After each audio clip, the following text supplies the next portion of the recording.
Welcome to episode 7 of That's What I'm Saying, the podcast about hip hop, entertainment, dating relationships, and social issues from a sometimes ratchet, but mostly woke perspective. So, quickly, you can subscribe to That's What I'm Saying, the podcast, on iTunes, Google Play, SoundCloud, Spreaker, and Stitcher. So, I am Shaun. I am Ny, and I am finally have crawling out of my cocoon of mourning. So I'm out now, and I'm ready to talk about some shit tonight. About nods. Okay, so what are we calling this episode? I said I have a title. I said let's call it Lift Yourself Up by Your Poopity Scoop. Poopity Scoop. Oh boy. I hear that banger. I cannot with Kanye. I just can't. Can't. Never, not me. So what do you want to call it? What's your So mine is when your fantasy is really a fuck boy. Your fantasy turns out to be a fuck boy. Because I have been, so I guess I don't know. Okay, yes. Okay, so and I like your title. I get it. I like it. And we got to get it. Okay, so let's just. This has been a really explosive week, has it not? I mean, between Kelis and Nas, aka Ike Turner, there's Bill Cosby got convicted. There's Avengers: Infinity War that I went to see. The NFL draft was going on. J. Cole's album. Korea made up with itself. It's just so much shit that has gone on. And I think this show is dedicated. We can't cover everything, but we have something. We have a few things that we want to touch on. So first, we'll get into the Ratchet Minute. We need to touch on Kanye. As a matter of fact, all of us need to touch on him. We all need to lay hands on him. So Kanye, of course, as everybody knows, has been doing these what I call anti-Black Twitter rants, in support of number 45, talking about they got twin dragon energy and all this shit. Whatever the fuck that means. Then he released the song. I don't know if you heard it, the Poopity Scoop song. That's what I call it. Which is basically, I think W.E.B. Du Bois would be very proud, talking about lifting yourself up by your bootstraps, whatever he's talking about. So, I just want to comment on that. What are your thoughts? I have conflicting thoughts with Kanye. I've never really been a super big Kanye fan. I like his music, him as a person, from what I can gather from what I see on his interviews, and I just don't think I would like him as a person in real life. So that kind of like prohibits me from like really liking his music. But over the past, I would say maybe a few months, I really kind of put an effort into listen to his music, and he's really talented. He's very, very talented. So now, he put out this music and he's had this whole rant going on. And part of me is just like, is this publicity stunt? This is the part of Kanye that I don't like at all. Like, this is the part of Kanye that I just, in real life, he would just get under my skin and irritate the shit out of me. However, I understand Kanye on another level. I don't know if you know that maybe like, I guess it was last night or maybe this morning, he tweeted that the cover of his album was going to be The Doctor. From Jan Adams, who used to have all these commercials on TV, I remember. Right. And so when he did that pulled at my heart, because I know that Kanye is really grieving. Yes. And I don't believe that he's gotten the therapy that he needs. He's gotten the help that he needs. I also believe there's some sort of like chemical imbalance and some sort of, mental issues going on, instability going on there. But I think, so on that level, the grief part of it, and I just don't know if he knows how to channel it and process it, so that part of it, I wholeheartedly feel for Kanye. He's at the anger part of his grief, and I can understand that. So just to give you a quick story, I'm from Virginia, and I moved back to Virginia. I don't know, has it been like maybe like 10 years ago? I moved back to Virginia for a couple of years, and my sister's father, great man, he was absolutely in love with my mother. And every time I visit him or see him, he always just talks about my mother all the time. My mother died when I was 8 years old. So he put together this cookout and for me and my sister, and he invited my mother's best friends to the cookout, and we had a great time. But once the cookout was over, and I actually was doing the daytime. I think it was on a Saturday. I was working on a Saturday. I took off like an extended lunch, and I planned on going back to work. For the rest of the day, I bawled like a baby. I cried so hard. so hard. I couldn't even go back to work. Wow. And, I was thinking, why am I so sad? My mother's been dead for almost, at that point, almost 30 years. The grief never leaves. Mm-hmm. But why I was so angry. Well, I wasn't even sad. It wasn't even tears of sadness. It was anger. I was Mm-hmm. so mad that my mother's friends were dead. Like that hurt me so bad. That they were what? That your mother's friends were what?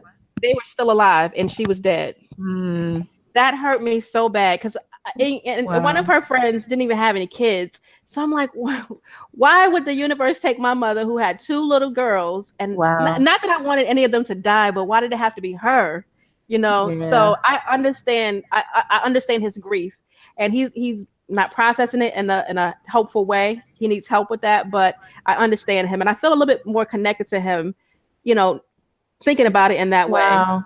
That's deep. I didn't look at it from that perspective. I kind of feel like he's stuck in that, you know, rebellious adolescent phase. I think we all go through it at some point, like you were talking about the anger part of his grief, Mhm. where I feel like he's in this sort of rebellion against himself, like I can't be boxed in, I'm a free thinker, all this stuff. And part of me is like, that is supposed to happen, when you're formulating the time before you become an adult, when you're young. But it just seems like he's still struggling with that identity, this thing of reinventing himself and remarketing himself and, putting himself out there over and over again in different forms, to me represents an unstable identity. It's like a moving target. Mhm. So, it to me, those are the things you kind of get out when you're in high school and, you're young. And, he talks about he's the college dropout. And I'm like, it's something. And I think the devastation was when, before his mother's passing, but it's just, to me, it's like there's something that didn't get a chance to grow. There is there's a part of that piece that you come into adulthood with. I just feel Mhm. like he doesn't have it. And that's why the president, the former president, Obama was calling him a jackass. Like certain things that he does, the antics, whether it's for attention or Mhm. it's, it truly speaks to a mental instability, or, it's some narcissistic, Yeah.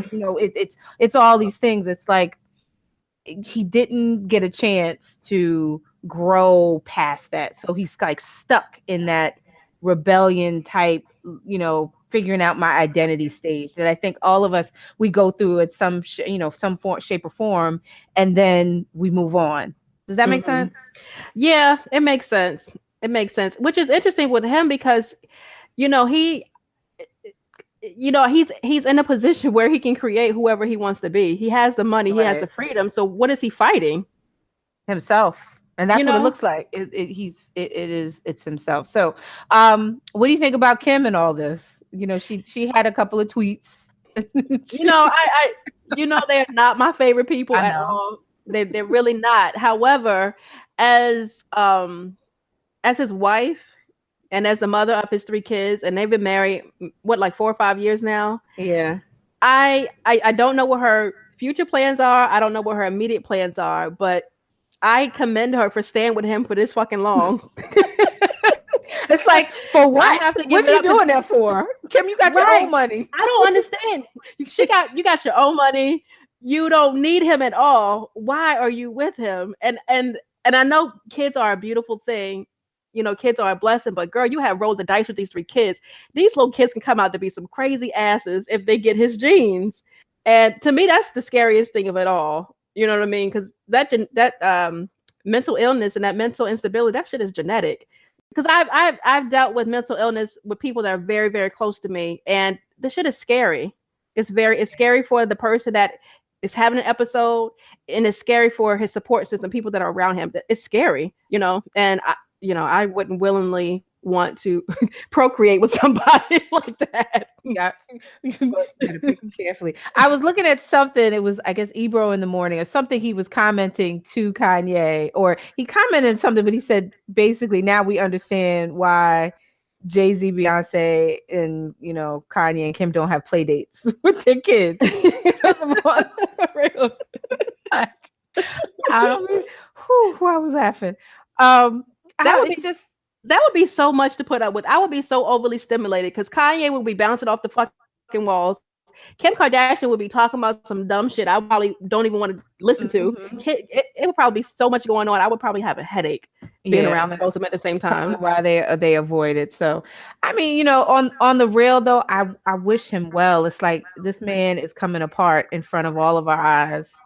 And I Hmm. don't, it's like it's at a precipice. You don't know if it's going to get better, it's going to get worse. Is this really just for record sales? Is he truly coming undone? I don't know. And then, listening to the song, people are trying to. Did you hear it? Did you hear the poopity scoop? I heard the first part, the skippity boppity dude. I just turned it off. Like I don't have time for this. I have shit to do. Boopity doo. What is this? Man, but the thing is with Kanye is that he's been around for so long and he has such a following and people love him. He has some diehard fans. He doesn't have to do these publicity stunts. So why? And this is the mind-boggling thing with him, the enigma that is him. I mean, I told you before when I went to see a concert and I saw two sides to Kanye. I saw the concert that was, it was at his most genius, and then the other one where he was mad at the whole world and Mhm. was overweight and did the show with a mask on his face with a Mhm. black bejeweled mask and was cursing everybody out. So it is you don't know what you're gonna get. So look, Kim, you better run with them little kids somewhere. Anyway, Girl, you run for better the do something. Calabasas Hills. And All right. Okay. So moving on. Oh, I just wanted to add. So I don't know if you heard the names they have for Kanye, but I've heard some good ones. I heard the artist formerly known as Kanye West. I've Mhm. heard Kanye West, I like that one. and Kanye Kardashian Trump. I was Oh like, boy. man, Twitter don't know when to stop. So okay. Mhm. Moving on. Have you heard J. Cole's new album? Girl, that thing has been on repeat since Yes. I like J. Cole. I would never necessarily say he was my favorite. Right. However, this CD I have been playing this thing since it came out. I love it. I So absolutely love it. KOD. So what do you think KOD stands for? Kanye on drugs? Maybe. Maybe, but probably not because J. Cole is on his own shit. He don't even do features, so I doubt if it means that. Yeah, I mean, I've never been a huge J. Cole fan. He's kind of like on the outskirts for me, but like as you said, like this album, KOD, has been on repeat because it's an album that you can cook to, you can clean to, you could drive in the car and you could bob your head, you can chill out to. I really, really like it. And you have rappers and then you have artists, and he Yeah. is truly an artist because he's really exposing himself on this album. I mean, he has no guest on the album, which to me was like, wow. Mhm. And then a lot of his music is about, it's about don't do drugs, like anti-drugs. He talks about his mother's addiction, Mhm. her dependency on drugs. He talks about money, the addiction to the internet, all these addictions that we have, to sex on Kevin's Heart, which I thought was like genius. So Mhm.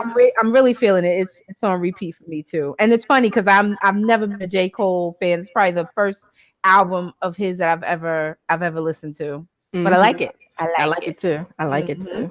I Okay. was working out to it Um, earlier today. yeah. And I had it on earlier today too, so I do like it. Mhm. Meat Mills is free. Free meat. How you You feel? you know what? I to be honest, I wasn't really on the whole free meat thing because I hadn't really followed his story and why I knew he would like had something with his probation or whatever. He popped a Yeah. wheelie, and those laws are unfair. But the um the picture he had with he and his son, I just have a thing for Yeah. little black babies. Mm-hmm. I just love that picture so And much. free my daddy. Right. My daddy free. It was heartwarming. I mean, look, we could talk all day why and how, the injustice that it was and why he was made a scapegoat and an example, which just that's what it Mhm. was. But I'm glad he's home. So all right, moving forward, I think we are now at this is the woke minute, although it's something that is, I think, a topic that's been very important to both you and I, and we've been discussing this, and now we've decided to bring it to the masses. Oh. So, early last week, Kelis, shared her story with Hollywood Unlocked of the mental and physical abuse that she suffered at the hands of Nas. Mm-hmm. Nas, um, which was your husband, and is now, I think, you're seeking a divorce. Man, let me tell you, I've had a one-sided love affair with this man since I was 17, I 16, can vouch, 17. I can vouch for many years of that. I Man, remember. I have such a love Mhm, for this man. I just can't even. Somebody I have never even met before. I loved him for the person that I thought he was. From the mhm. time his first album came out, I have just followed his career. I go to every time he performs. I try to go to his concerts, any kind of documentary interview. I'm watching it.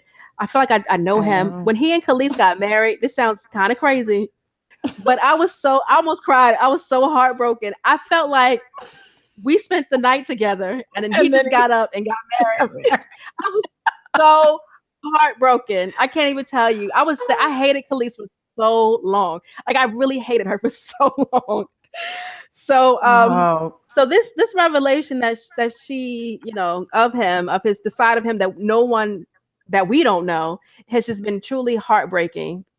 Because the person I thought he is just not that person. yes. This is at No, all. no. And you and I talked about this. Um, everything that she said resonated with me. I must have watched that interview about 4 times just because I related to pretty much every word that she said. I too was married to a fraud. That, Hmm. someone who, talked black empowerment shit, but, was doing stuff that was detrimental into his community and to his family. Hmm. She talked about how dark it was. She quoted what it was dark. It was very dark. I felt that. She talked Hmm. about Nas being an inconsistent father, how he foreclosed on the home after she had just had a baby. I'm like, that's my story. The Hmm. drinking, which the blackouts that he had, the mental and the physical abuse, and when she said, I didn't say anything because I wanted things to work. She said, quote unquote, I was delusional and I thought I would love past this. Hmm. That just, it hit me in so many ways because that to me sums up why most women stay in these types of relationships, me being Hmm. one of them. I can speak from experience. You don't know the crazy until you're able to pull yourself out of the hell and get a little piece of heaven. Hmm. Get to a place where you can kind of look down and see. You have no idea what kind of shit you're in. And I tell people this all the time, that you get comfortable in your dysfunction. As dysfunctional as Child, it is, that's a you word. That's you a know what I'm word. saying? You you Hmm. you put on your slippers and you get up there with your TV on and you relaxing in your dysfunction. And that Hmm. it happens so much. So I just, she talked about it being a love-hate relationship, like how much he hates her, but there's a love there because really he does not know how to love. So and that's the way that he can process it. And she talked about how she walked away. Um, it took her a while, and she said she saw Rihanna on TV. Remember when Rihanna was all busted up from after Chris Brown busting her face, Hmm. and how, what she said is that and I'm quoting this. She said, "I remember so clearly when the pictures came out with that whole thing that happened with her and Chris Brown, and the only way I can describe it, it was like double dutch. Do I jump in? Do I say it? Because I had bruises all over my body at that time. I remember being in Atlanta, sitting in the kitchen, and I was like, quote, do I? And I wasn't ready to walk. I just wasn't. And so I didn't say it. So she Hmm. held on to her memories and what happened for years. It took her Hmm. almost 10 years to come forward. And it takes years for a lot of women to overcome those feelings and gain the confidence to come forward. A lot of times the physical evidence is gone, and I tell you, I was so surprised. And I don't know if surprise is the word. Just you get on Twitter and you look on social media, and the men, the majority of the men who needed further proof, her word was not enough. Good. I think that's probably the most disgusting part of all of this. And I'm gonna be completely transparent. The first conversation me and Shaun had about this, I said the most stupidest shit ever. So I said what I said exactly what most men were saying. Well, why is she waiting this late to say anything? She just want his money. And Shaun was just talking and saying her piece, and I'm listening, and then we hang up the phone, and I'm like, I why did I say that? It's just I had to sit down and really process why I was thinking this way. And there is no expiration date on your story. You can tell it 5 minutes after whatever happened, or you can tell it 50 years later. That is your Right. story to tell whenever you want to tell it. And I think the thing that really pissed me off with a lot of these men is that the excuses they would have for not believing her. Well, she's wild and crazy, and I never liked her, Mm-hmm. and she always mouthing off at him. So maybe he hit her a couple times, but she probably Bossy. I'm deserved it. bossy. She's Mhm. bossy, she's this, she's that. And a lot of men like their women in a box. They like for them to talk a certain way, to dress Yep. a certain way, to think a certain way. And if you don't fit into that mold, then you don't deserve respect. You don't deserve consideration. You don't Yep. deserve protection.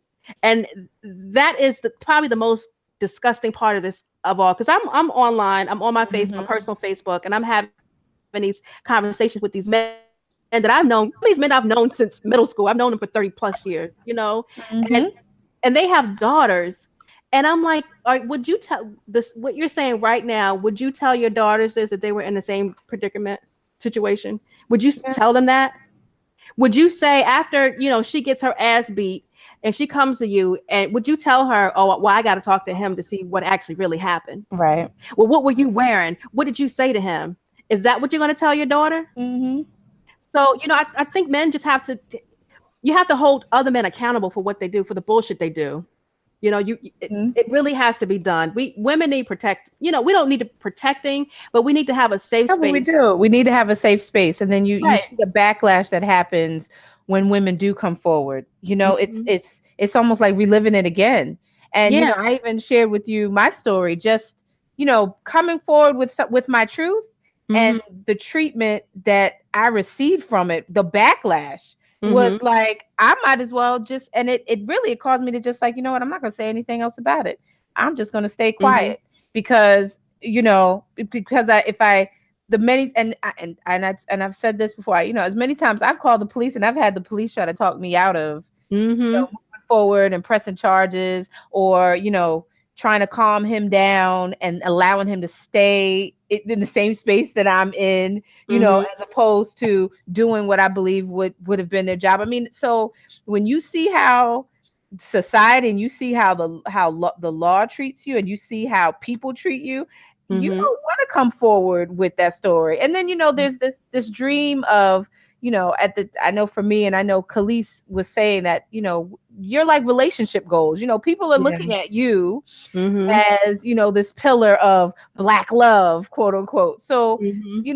it's you don't want to shatter the dream. It's all of that. It's the shame that goes into it. And I that's why I felt Kelis. It's like I'm ashamed.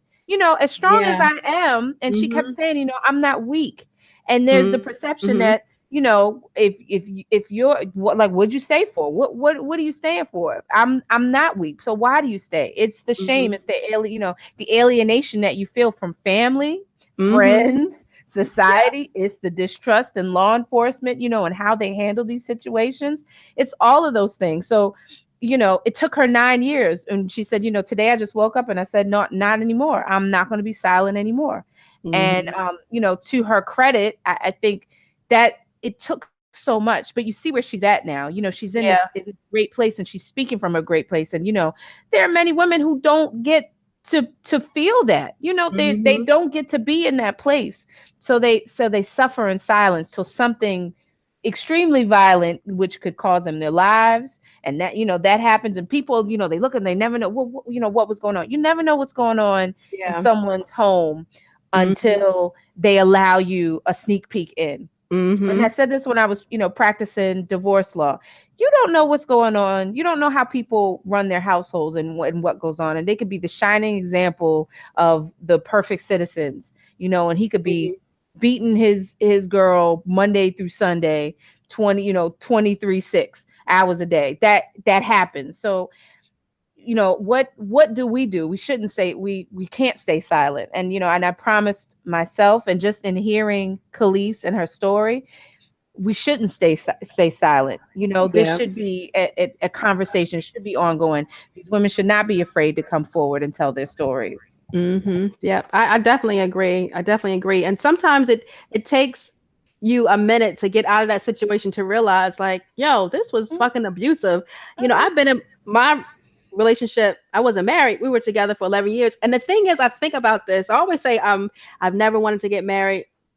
Um, but then I'm thinking back on this relationship, like, and he asked me several times to get married, and I was like, no. And I think in my mind, I was like, I'm not marrying this crazy fool.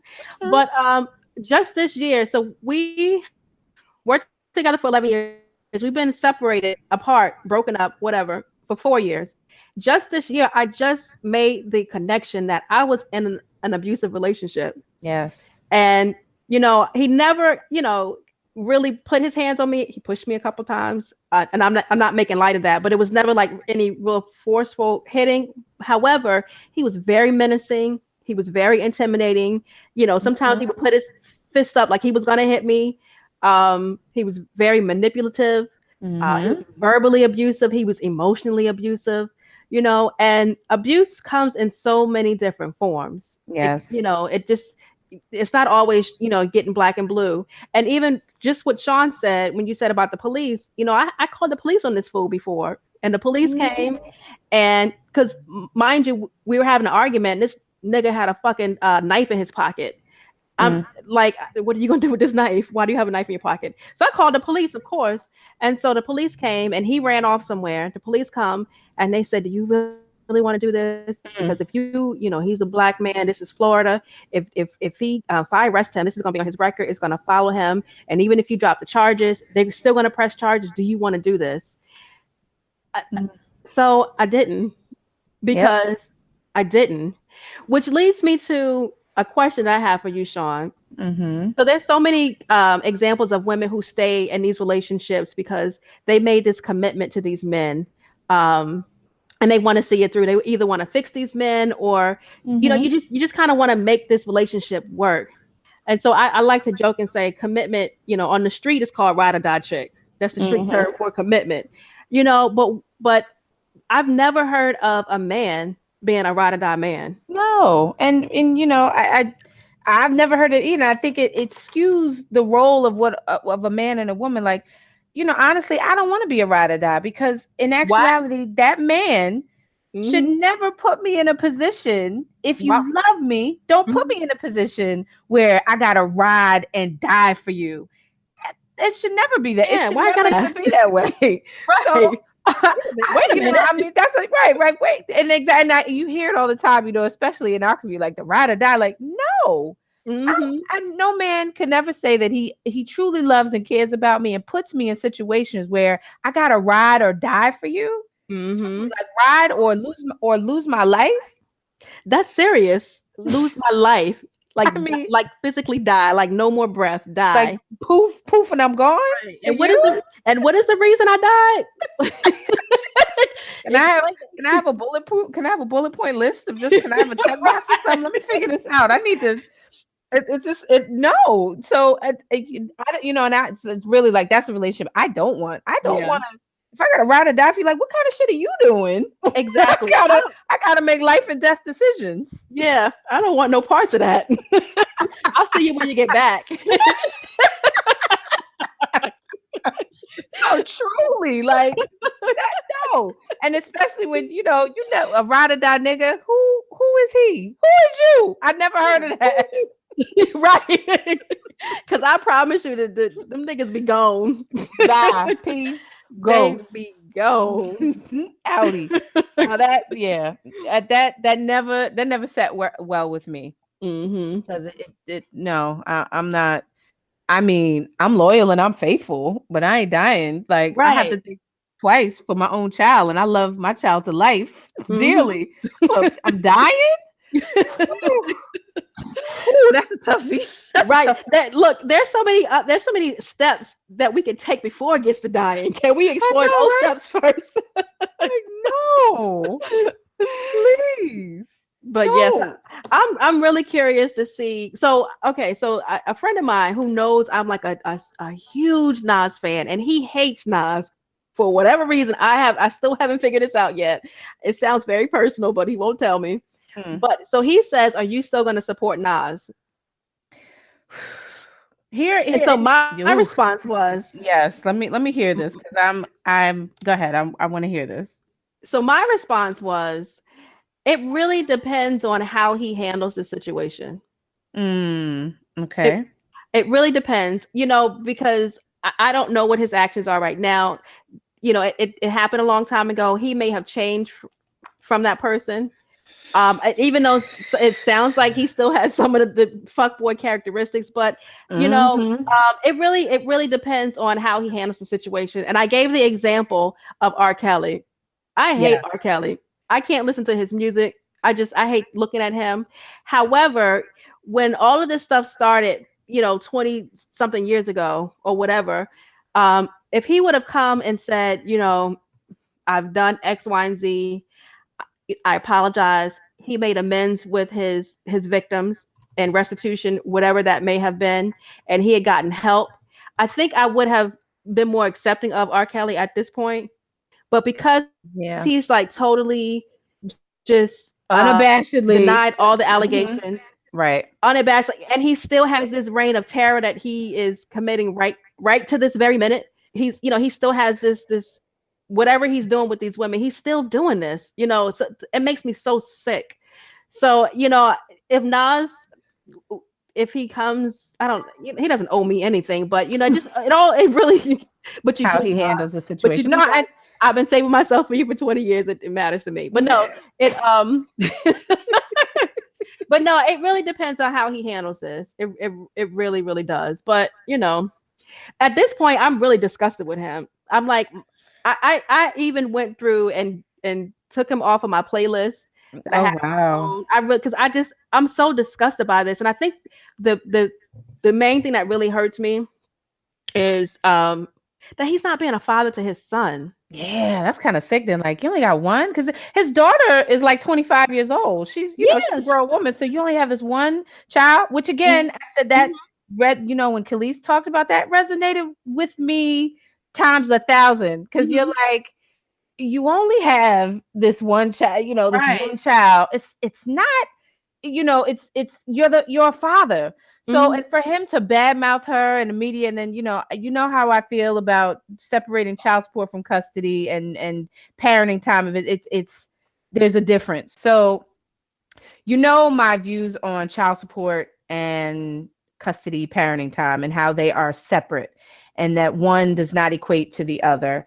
And in Kelis's interview, she was talking about how, he's an somewhat of an absentee father. He's been improving over the last 2 years, Mhm. but he's not for whatever reason. She's like, what mother doesn't want a day off or some time off? It's unbelievable to say I'm keeping you from your child, and Mhm. and it's the same thing. If you wanted, you can have them. It's not Mhm. it's not rocket science, but you have these men, and I think it's a control thing. It's they don't want to be controlled by the woman. Any Mhm. sort of mandate that she makes, especially when it comes to the child, it's they don't want to hear it. I go through that, and I understand what she's saying on that note that he's a deadbeat dad. That's what it Oh sounds God, like. that just really just made me so sick. Because if you listen to Nas's music, girl, he is all about the black liberation and the kids and He's supposed to uplifting the be black woke. I people. thought he was Mr. Woke. He's supposed to be, Girl. look, Illmatic was a masterpiece. Mm. Yeah, I mean, you can go to school. It's the school session is in when you listen to Illmatic and some of Mhm. his other, his music.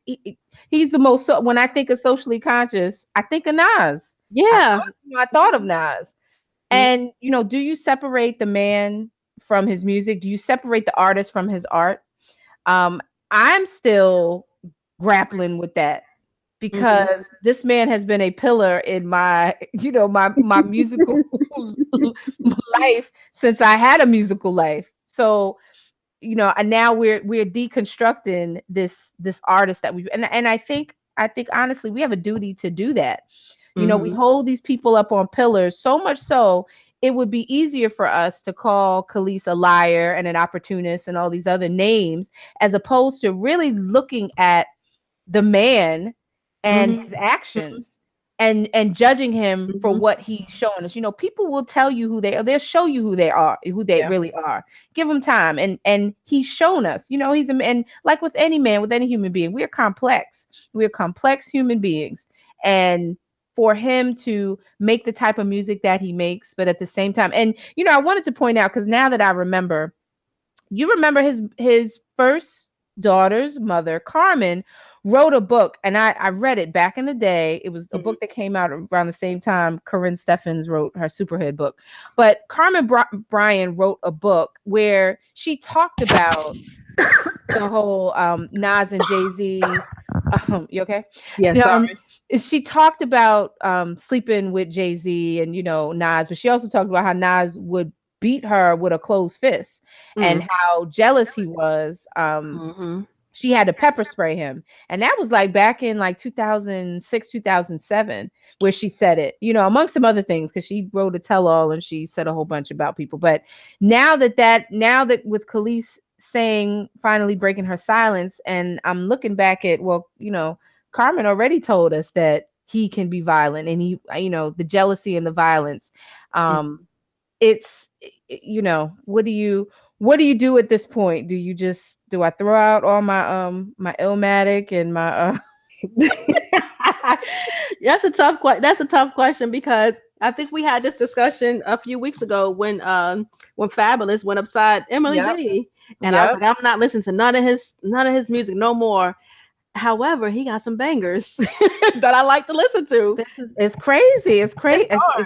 It's really hard. And one day we'll talk about the whole Tupac thing, because I told you I didn't know that a girlfriend of mine was the one that started the whole, the rape case and how that happened. And, just the juxtaposition of, you have this artist who writes songs about Dear Mama, and at the same time, he's bitching and hoeing it up and disrespecting women. It's just, I don't know if this is, when we look at our men, particularly our Black men, is this something that we should accept about them, that they are myriad and they have different sides, or is this something that we should hold them absolutely accountable for? I'm leaning on the accountability side, but it's still an open question. Yeah, and it's really tough, because I think we definitely need to hold them accountable, but also realize that we're human too. These people are human. They have the same emotions and the same feelings, and that us normal non-famous people have make mistakes. They make mistakes. So it's kind of hard. We don't necessarily want to put them up on a pillar where they have to be the representation of the perfect human being. Right. It's impossible, and that's stressful. So it's really a balance. However, I think everybody should take a lesson from what's the dude, the NFL dude? I think he plays for the Eagles now, but he had all them, Michael Vick. Everybody should take a lesson from Michael Vick. I watched a Mike Vick special, and when I say this, man, now take away the fact that the dog fighting and my own feelings about it, one of the worst thing in the world, but they made him pay. But he did what he had to do to apologize, because there were people who really felt a certain way about it. And, he went on this, and maybe that's not the best parallel, but I'm looking at, you can be forgiven if you just lay yourself bare for everyone, really, for everyone, and give a side to the story. I think we can be forgiving. I think if you're honest, because she's like, he's a fraud, and you're a fraud because you're portraying one thing to everyone, but behind the closed doors, you're somebody else. Right. And that's a problem. And okay, so, and this is a great segue into another one of our icons that have just completely, totally destroyed their reputation, is Bill Cosby. who Oh was boy. found guilty of drugging and sexually assaulting Andrea Costan. Don't you think she looks like Howard Stern to me? Oh. Or like Jeff Goldblum. Oh. I'm Neither I'm one just of neither one of them are pretty will be pretty women at well, we all. pretty much look like I'm just saying. I'm like, whew, okay. But so I, what can I say about this? I think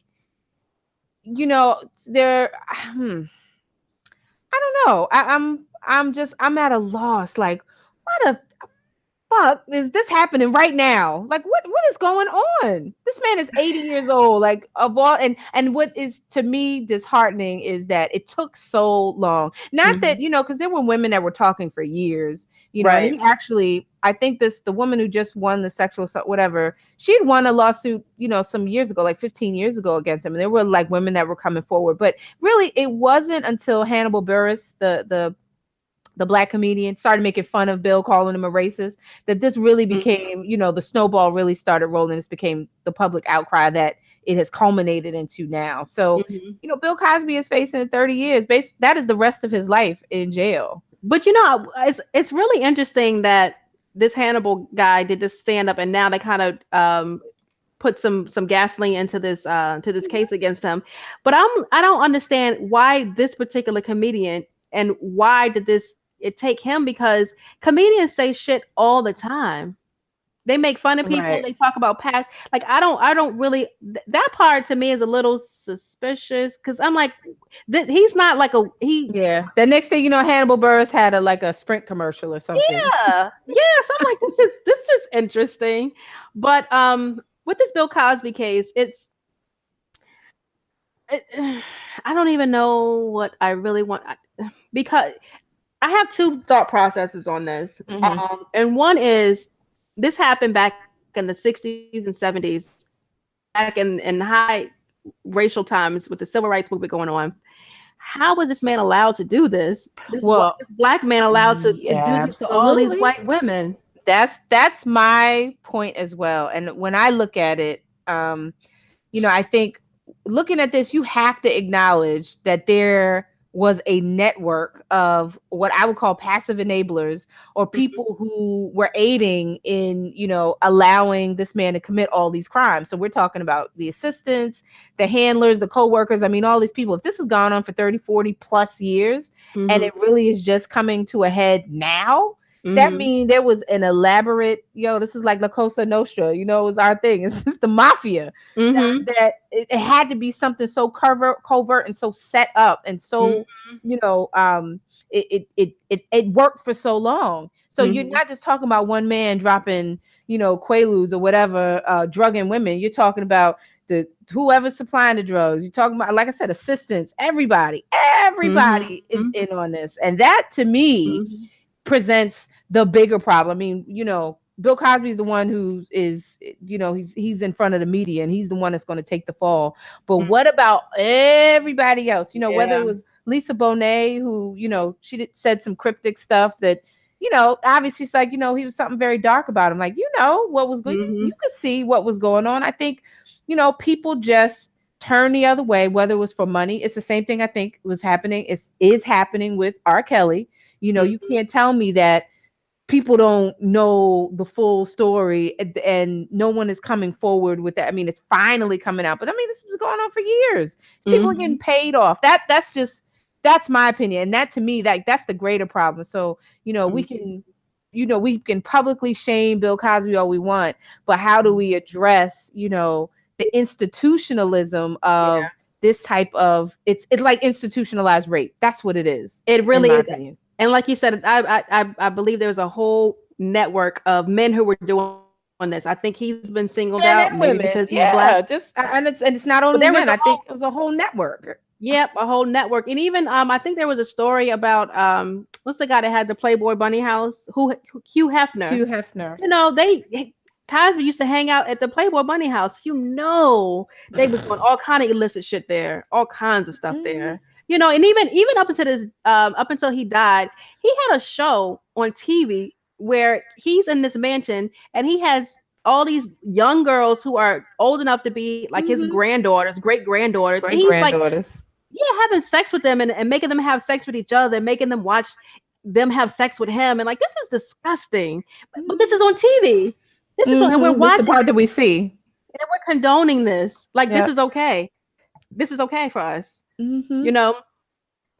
You know, we have we live in a society, and it's not just an American society. This is like worldwide. But we have a society where women are just not valued. Yeah. You I know. I agree with you. There's a small price on many of our heads, and Hmm. that's the truth. Whew, man, did we just take it to a We did. who We who did. who who waking up? Is there anything else before we get into the weekend dick report? Because I Let's can't. just move. Let's just move forward because I'm. This is too heavy. I take this fucking blanket off. This is hot and heavy. Let's Okay, just all right, move. all right. So, we have a question. So what we did is we asked our listeners to send us in questions or comments for our weekend dick report or the dick minute that we'll answer on the show. So we got a very interesting question. I guess it's a question. Go yeah, question comment. So let me read it to you. It's okay. Mhm. Um, I guess this is obviously a female. So she says, "I'm in my late 20s and I have been sexually active since I was 15. I love sex. I even love giving head. What I do not like is getting head. I've had two experiences and hated them both. I'm soliciting advice from you two ladies to see if I can get over this." Honey, Hmm. child. I, Okay. I think we may have two different positions on that, so I'm gonna let you go first. Oh, you think so? Okay, Hmm. so Hmm. really, okay, what she's saying is she loves sex, she gives head, she does not like getting it. Hmm. How how we go? Okay, so You're like what? I love getting head from the right head giver. I've and my experiences are myriad. I love that. That's my word right now. My SAT word, myriad. Myriad. My Hmm. experiences are many. Um and it really depends. I mean, I've had some experiences where it's just like just stop. I feel like I sat on a lawnmower and it's just like, ow, this is the most painful shit ever. Chomp, And it's chomp, just I chomp. just stop, please. Chomp chomp. Look. Are you actually using your teeth? You're not really eating. God damn, I feel your molars. Ah! So you know, that is just it's terrible. And then and then on the other spectrum, it's just like some. It's like I can't even. I feel like I'm just give me my casket because I'm dying right now. Like I'm dead. It's just I can go to heaven right now and I'm good. That is it's just it's those experiences. So it spans the spectrum and it really I Hmm. think it takes what I think for okay. So giving my advice for this young lady is number one, you really need to be comfortable with your partner. If he's not, either he's going to be really skilled at the art of cunnilingus, or it's going to take some heart to heart and some coaching to get him to understand. I mean, tell him to spell his name and your name with his tongue. I mean, that little things. Keep it light Hmm. until the right amount of pressure is reached, and Hmm. communicating. When you're laughing when I don't know why. Sorry. but communicating, when to stop and when to start and what Hmm. section it needs to go and where the tongue needs to go. Just the communication, and that to me, that's the fun of it for someone who, if that guy is willing to listen, the guy or the girl, if you're so inclined. But I'm talking to the guys. If when in doubt, do the alphabet. Sign the alphabet with your tongue. It'll work. I trust me, it will. So that's my take on it. I would tell her not to just totally give up because there's something to be said about some great head. It's It is truly, you want your third eye to open up and you want to see colors and walk on water and float up out into the atmosphere and have an out of body experience. Get you some good head. That I mean, it's like a goal. You want to like look. It's like finding the Infinity Stones. Like you be an Avenger and you want to get all your Infinity Stones. That shit, like, look, I'm about to take over the universe with some good head. So I would just encourage her to find a partner that you can communicate with so that he can understand what your needs are. That would be my response. And I do agree with you. However, I can do without head. I can do without. I can really. And let me tell you, I Clutch have my pearls. girl What? because What? I don't know what it is. I mean, I've What? sometimes it's done to get you ready for penetration, but for the most part, I'm gonna full transparency. I am 40 something years old. This year was the first time I've ever had an orgasm from oral sex. What? Pick me up off the floor. Bye. I am I've fallen and I I'm like, can't get up. oh, What? What? oh. When it was happening, I was like, oh, it's happening. It's happening right now. But What? I've never had an orgasm from oral sex. Never. Girl, I have nothing to say to you. I Well, don't know well, what to once. say. What? Yeah. So I was always like, what Take do it or you? leave it? Yeah, take it or leave it. All right, What? all right. Come on up, put it in. Oh my goodness. I mean, Yeah. and I'm thinking like in high school, that's what all the guys, that's what, In high school. Go. yeah, but I because was it doing was like, it quote unquote was not really having sex. Like you're just Uh-huh. getting head. So it's not, it's not penetration. Like, okay. I mean, Mhm. okay, girl, I didn't, wow. I mean, Yeah. It just wasn't. It just really wasn't because my that's a deal thing. breaker for me. Like, if your head game, and it doesn't have to happen all the time, but like if your head game is not on point, we're Mhm. not on point. I don't like what, especially if you want your dick sucked, you bets to be given head. That to me, you bets to have head game. Well, this is the second question. Do you like giving head? I, ooh, I- we're grown here. I Yeah. enjoy it. Mhm. I do enjoy it Mhm. when it's a beautiful specimen of Mhm. of meat, and hygiene is so on point. Like I remember I was dating this guy, and he was very good about his diet, but he knew whatever it was that he was doing, it was Mhm. very sweet. So it Oh. was like enjoyable because it was like, you know, it was like sweetness, like Mhm. whatever, pineapples and strawberries, and he, clean living, good water, whatever it was. Because I'm telling you, if they smoking cigarettes and smoking all the weed and not getting a good night's sleep and not drinking water, that shit is trash, and I don't want to do Mhm. it. Oh, don't put me down there. I'm good. I don't want to do it. So it Mhm. it really depends on that. Not to say like I'm swallowing, but you don't want it in your mouth if they're not taking care of themselves, or Mhm. because I could tell, like if if you're eating your diet is good, you're drinking your water, you take care of yourself, it shows. No, it Uh-huh. really, like, you can tell the difference. So and I enjoy it, and I can set my own records. I can be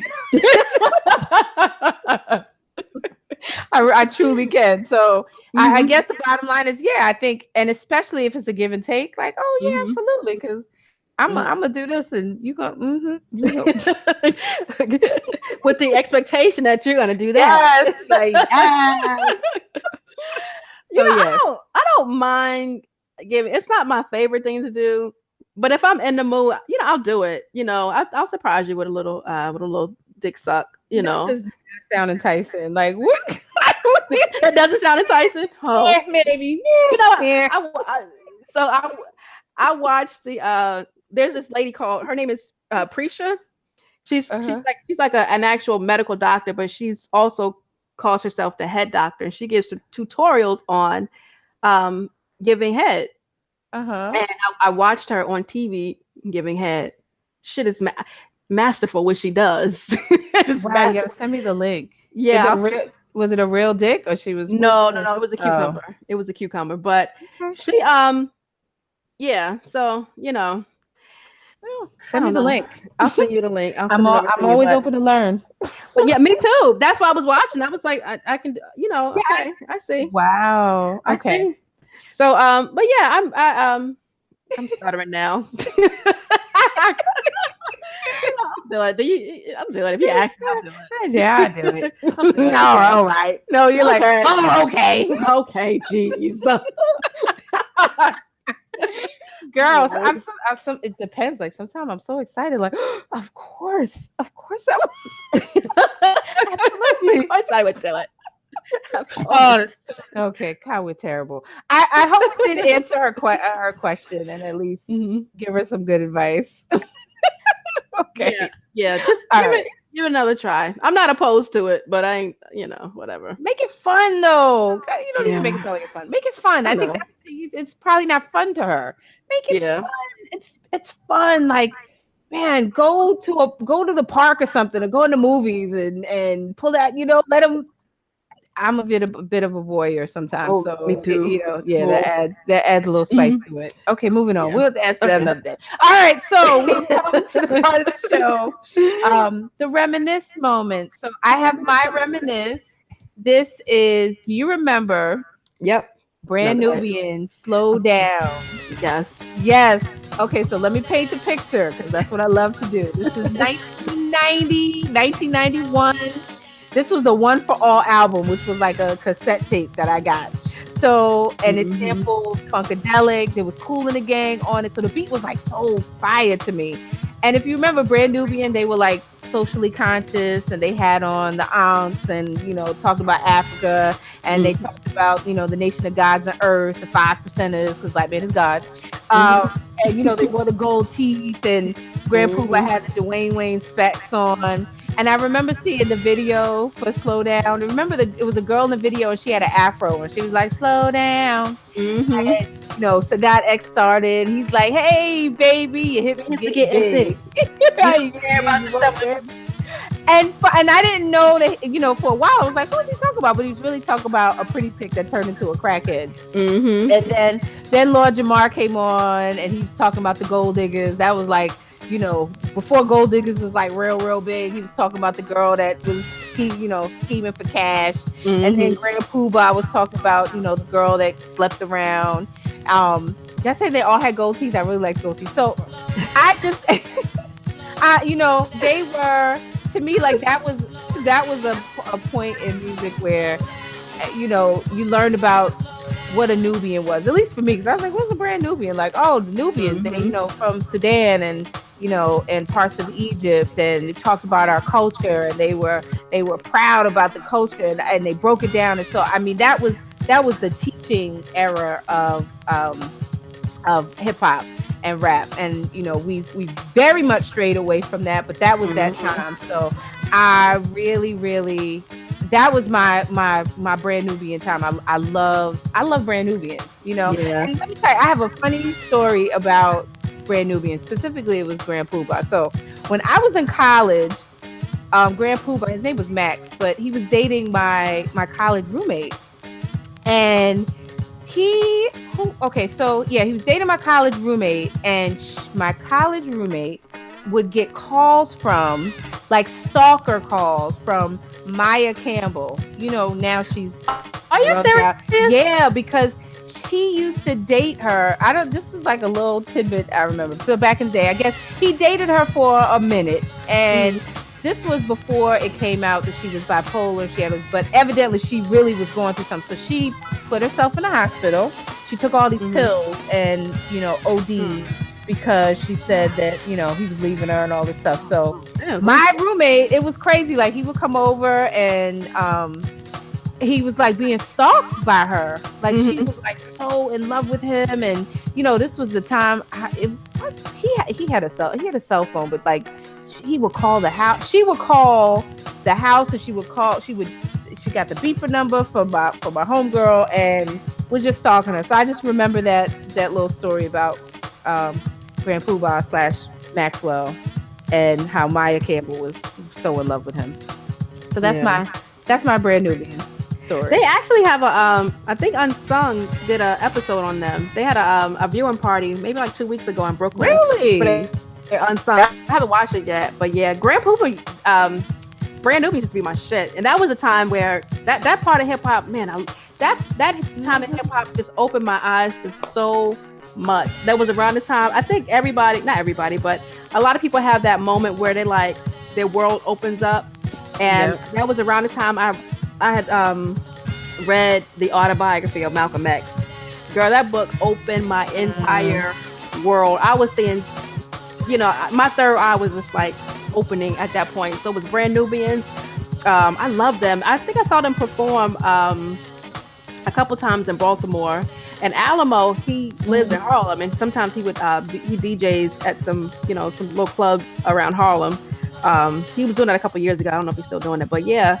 I love Brand Nubians. Oh yes. So that was a good time in music. I appreciated it. Yeah, me too. So I think we can end on this note. What do you think? Is there anything else? No, I think I'm spent. I'm so well. We did bring it up at the end. I was glad that we did, because boy, we was dumpster diving with all that sadness. I know.